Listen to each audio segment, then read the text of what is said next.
দেশব্যাপী ছাত্র জনতার দুর্বার গণঅভ্যুত্থানে শেখ হাসিনা সরকারের পতনের পর বিভিন্ন উপায়ে দেশ থেকে পালিয়েছেন সাবেক মন্ত্রী, এমপি সহ দলটির অনেকে।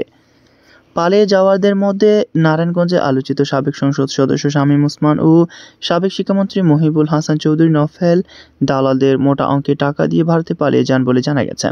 এর আগে গত ৩ আগস্ট শামীম ওসমান দেশ ছেড়েছেন বলে চাউর হয়েছিল, কিন্তু তিনি সেদিন ধানমন্ডিতে আওয়ামী লীগ নেতৃসভার কার্যালয়ে দলের সাধারণ সম্পাদক ওবায়দুল কাদেরের সংবাদ সম্মেলনে উপস্থিত হয়ে সাংবাদিকদের জানান তিনি দেশে আছেন। এরপর শেখ হাসিনা পতনের পর ঠিক ১ মাসের মধ্যেই ৫ সেপ্টেম্বর তাকে দিল্লির নিজামুদ্দিন আউলিয়া দরগাহে যাযাবরের মতো দেখা যায়। উস্কো খুস্কো চেহারা মাজারে তাকে দাঁড়িয়ে থাকতে দেখা যায়।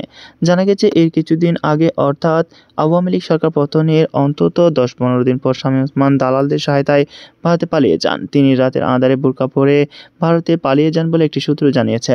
এদিকে ৮ সেপ্টেম্বর দালালদের সহায়তায় নওফেল ও বিপ্লব বড়ুয়া ভারতে পালিয়ে গেছেন। তারা বাসারাত এলাকায় চট্টগ্রামে জন্ম নেওয়া ভারতীয় নাগরিক জৈনক জুয়েলের বাড়িতে গিয়ে ওঠেন। এক পর্যায়ে ভারতে চিকিৎসাধীন বিপ্লব বড়ুয়া ভাই এবং চট্টগ্রাম মেডিকেল বিশ্ববিদ্যালয়ের উপপরিচালক বিদ্যুৎ বড়ুয়া সেখানে এসে তাদের সঙ্গে যোগ দেন। বর্তমানে সাতক্ষীরার কলারোয়া, দেবহাটা, কালীগঞ্জ ও শ্যামনগর উপজেলা সীমান্তের কয়েকটি জায়গা মানব পাচারের জন্য দালাল চক্রের স্বর্গরাজ্য হিসেবে পরিচিত হয়ে উঠেছে। স্থল ও জলপথে এইসব এলাকা দিয়ে অনেকটা প্রকাশ্য সীমান্তে পারাপার হয়ে থাকে।